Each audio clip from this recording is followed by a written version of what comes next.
get myself situated here. I decided to move over by the window today.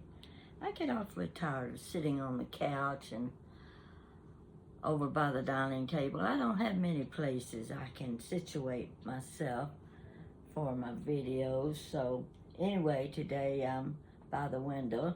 I realize one side of my face you can't see because it's got shadows, but that's okay. That's where my weak eye is anyway. And I got up this morning, woke up this morning. Oh, the sun was so bright. The sky was just as blue as it could be. And I said, this is the best day yet. Beautiful day. It still is. And I have the big picture window that when I look out from sitting on the couch, I can see the treetops. I can see the clouds, and I can see the blue sky behind the clouds. Beautiful view. Wish I could turn the camera that way, but if I did, there's so much light that you can't see me. And of course, you want to see me, don't you? I looked here beside the chair. I've got a little box I've had for years on a stand, and I keep envelopes and addresses in that box. When I say addresses, it's like when I receive something in the mail and I want to keep that return address, I just tear it off the corner of the envelope and I drop it in my box. I've got a lot of return addresses in that box. I don't have the address book and all that sort of thing. And of course, we can't go to the telephone book anymore and call a person and say, give me your address. We don't have a telephone book. So this little box sitting beside me, you can't see it. It's right by the arm of the chair. It comes in handy sometime when I'm looking for someone's address that I haven't seen or used in several years. But today I opened up the box and the first thing I found on top was this. And I want to show it to you. Let's see where it says the name. You see what that says? The Grand Hotel. Now, a lot of you are familiar with the Grand Hotel. You know all about it. Some of you are not.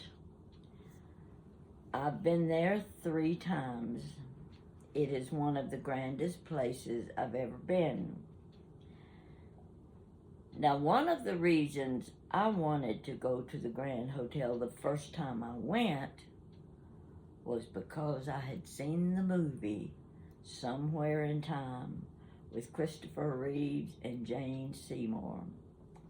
I thought she was the most beautiful thing I had ever seen, most beautiful star. I loved that movie. I would watch it over and over again. It is a wonderful movie. I knew it was made at the Grand Hotel, but I didn't know where the Grand Hotel was. I'd never heard of it. Must be somewhere overseas, you know, Mediterranean area. No, it's in Michigan. Goodness gracious, I had no idea. Oh, someday I've got to go see that Grand Hotel. I've got to see that carpet. Let me see if I can find a picture. That carpet, the most beautiful. Well, first let me show you this. Take a look at that. Can you see it? I'm behind it, so I can't tell what I'm doing. That is the Grand Hotel.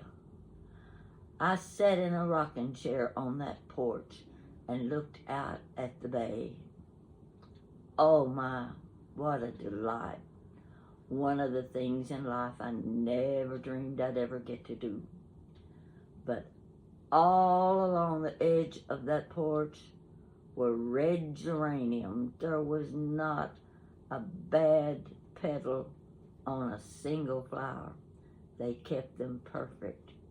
And there I sat in that white rocking chair, rocking back and forth, looking out at the bay, at the small boats. Now, the other picture I said I wanted to show you is one that if you saw the movie of Somewhere in Time, you'll recognize the picture. Now, why in the world can't you find it when you want it? I'll find it. Here it is. This isn't a great picture, but you'll know what I'm talking about if you saw the movie. You see the carpet. Those are huge geraniums. Those red spots on the floor are huge geraniums. I remember seeing that carpet in the movie, and I thought, this is the prettiest carpet I've ever seen. Doesn't show up as well in the book as it did in the movie. But anyway, I just wanted to point these things out to you about the Grand Hotel and about Christopher Reeve and Jane Seymour. If you've never seen the movie, find it somewhere and watch it. It's one of my favorite all-time movies. I could watch it every night, I think. So anyway, I thought I'd just point that out to you while I was getting ready for my story, and I didn't even know what my story was going to be. Still, I'm not sure. But we'll take a stab at it and see what we can come up with. For one thing, the response for the paper dolls has been good so far. I didn't realize how many ladies had played with paper dolls when they were little. I guess we all did, because we didn't have the mechanical toys in those days, and paper dolls were such a delight no matter what age you were. So Jan got that big stack of paper dolls now. She's pricing them, putting them in her booth at the antique shop, and she's already received a message from a lady in Tennessee who is interested in some of the paper dolls, and she got the information by seeing this story I told on YouTube. So she is now one of my YouTube friends too. So anyway, we've done the paper dolls, and then I told you the story. His name was Harold. I didn't tell you too much about Harold, because a lot of the things I've forgotten. And I was the little girl to my two big sisters and Harold, who were teenagers. Now there's like 8 years between us. You take when I'm 7 years old, they're 15. That means they've been around. I'm looking up to them at everything that they do. And one of the stories I told you was about the night Mama told Harold to go down to the dirt floor basement and get a bucket of coal, middle of winter. Oh, how he hated having to do that. We all hated it. But he would do it. He wouldn't offend Mama in any way. He'd go get that coal. So Mama would put 2 or 3 lumps of coal in the old pot-bellied stove in the living room. The living room heated the whole house. Now, I told you part of this story, but I got sidetracked and forgot to finish the story, and that's what I want to do now. I was telling you that when Harold spent the nights with us, because Daddy worked away from home all week, and Mama paid Harold $0.25 a night to stay with us. He was a male in the family, and that's supposed to mean good protection. He was a teenage boy, but he was still a male. And he slept on a daybed in the sitting room. The sitting room had been the dining room. We didn't have the big table. We had a couch and a daybed. So I was telling the story that Harold said, "Oh, it's hot in here." So he raises both windows above the daybed to get some fresh air. It's just too hot. And of course, Mama had just put coal in the pot-bellied stove. So we finished the evening talking and laughing and having fun.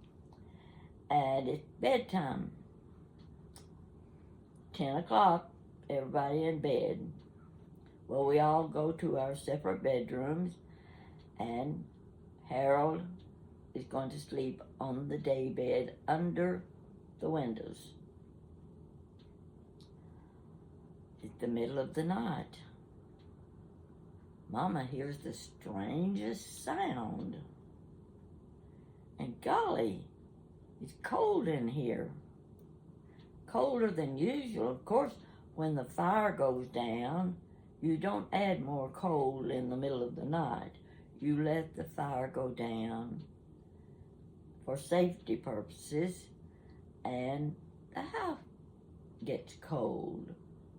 Of course the house gets cold, but that night it was extremely cold. And Mama couldn't figure that out, but what was that strange grumbling noise she was hearing? She had to get up and find out. She puts her house coat on and she creeps out of the bedroom, through another bedroom, into the sitting room. And what does she find? She hears that grumbling. It wasn't like a snore. It was a grumble. And she looked over. Harold had forgotten to close the windows.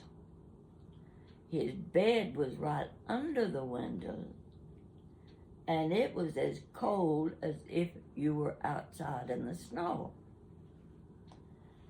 Mama said she looked at him.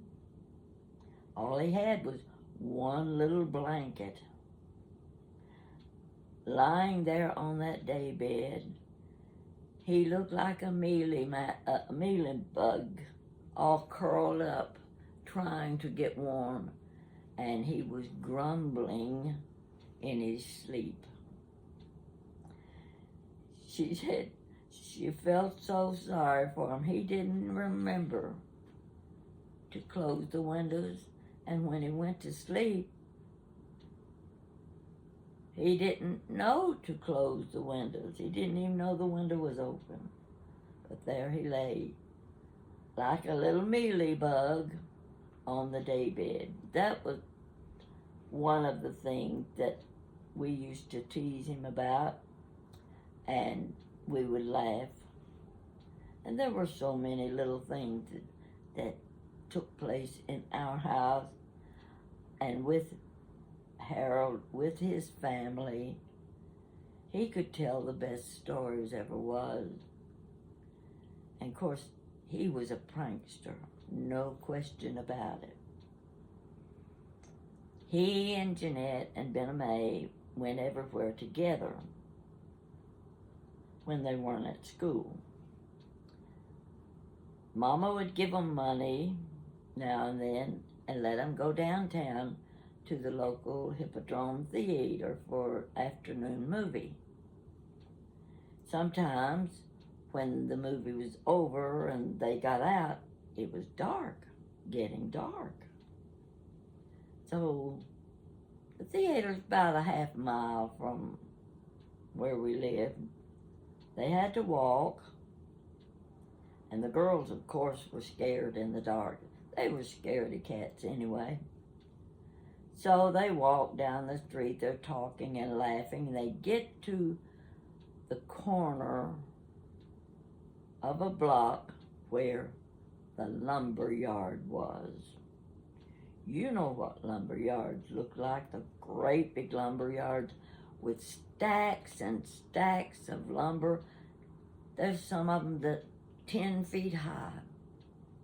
And you had paths between the stacks. You almost couldn't see the sun. The stacks were so tall. You had to walk between them. Well, this lumber yard covered an entire block between Main Street and Kentucky Street. Kentucky Street was the one we usually traveled on because it took us to school, it took us to church, everywhere else, but they were on the corner of Main Street. And there was that big, dark, mystery-looking lumber yard, and they had to go past it.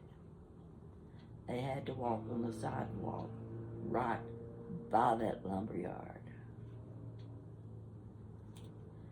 Girls were scared, and they're just about there, and Harold says, "Well, girls, you all go on by yourself. I think I'm going to go back uptown and meet some of my buddies."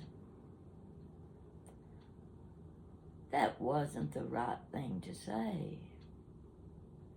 Jeanette started to cry. She was so scared. She couldn't pass that lumber yard. What's she going to do? "Oh, you'll be okay. I'll see you in a little while after I meet my buddies. I'll see you back at the house." And Jeanette backing up on the sidewalk. She can't go another step farther. And he's just playing the game, building on it.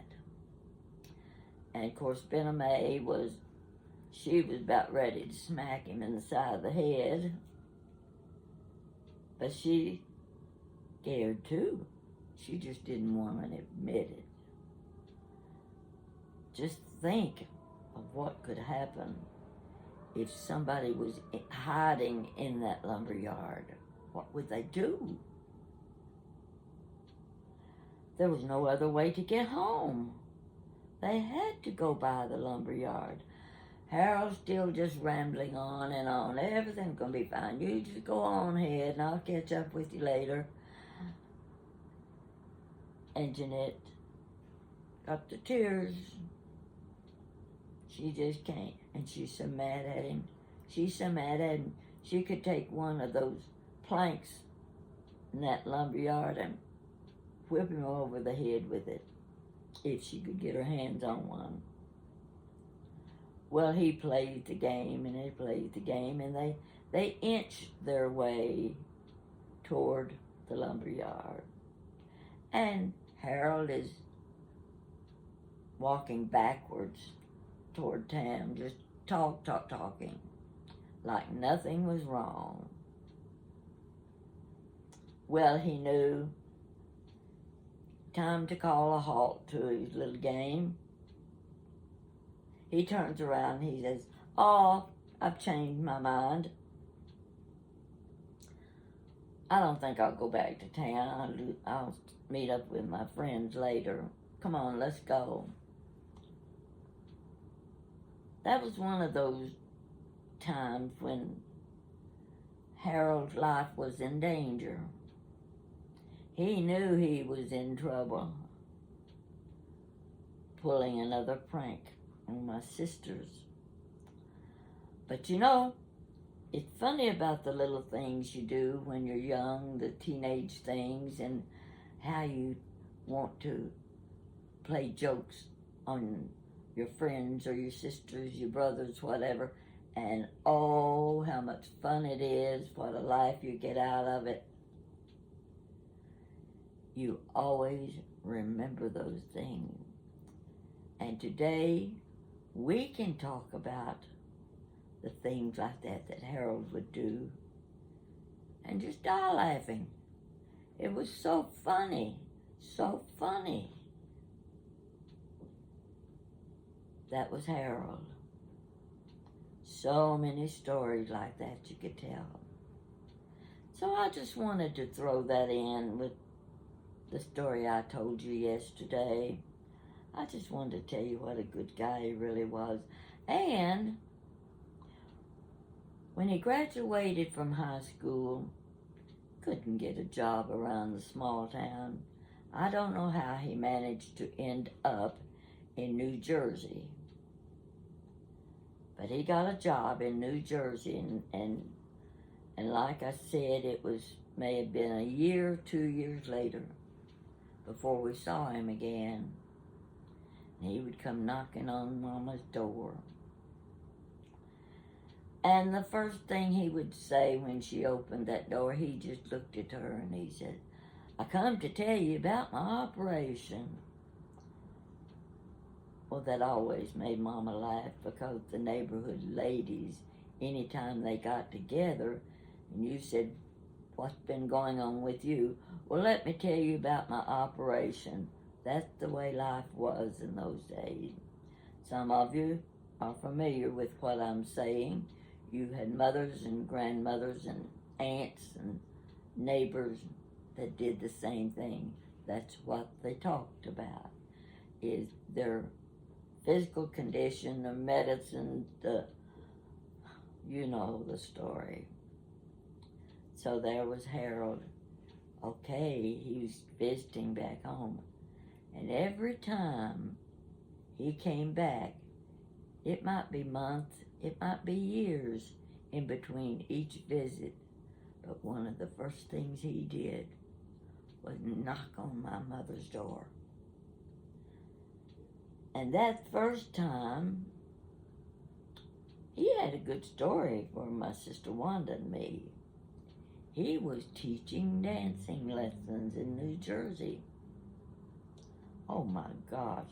Here's two teenage girls that have watched Betty Grable and June Haver and Ginger Rogers and Fred Astaire and just dreamed of being able to dance like they did. And Harold comes in and says, "I'm teaching dancing lessons." Heavens above. And the next thing he tells us is, "I met June Haver." Beautiful June Haver that was in all of those Betty Grable movies, dancing and singing, and those girls were gorgeous. They were a dream in my world, to be like Betty Grable and June Haver. And my friend, our family friend, Harold, has met June Haver. And you know what he said about her? She has skinny legs. Yeah, that was his comment about June Haver. She has skinny legs. So I thought I'd just add that little something for you to watch before you go to bed tonight.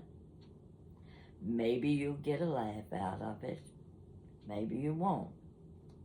But if you've got a good sense of humor, you can read between the lines.